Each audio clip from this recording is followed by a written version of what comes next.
Now this is a great find. I was on Marketplace and somebody had posted a sign with no price. So I contacted them and they said they didn't want anything for it. It was an aluminum sign. So I said, you know, what the heck? We're building a camper and, you know, aluminum's expensive. So I said, I'll take it. I went out and got it. And it's actually a 5x8 piece of ACM.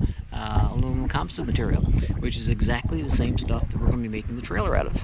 So this is worth about 200 bucks. Now there is a graphic on the back that I'll probably remove, and where the camper is going to be 5x10. It's not long enough, but we can use it for the floor inside the camper. So it's excellent. You know, you just got to keep a lookout for free stuff. And when I got it and brought it home, I contacted the seller and told them it was great, and told them what we're going to use it for, and they were extremely happy.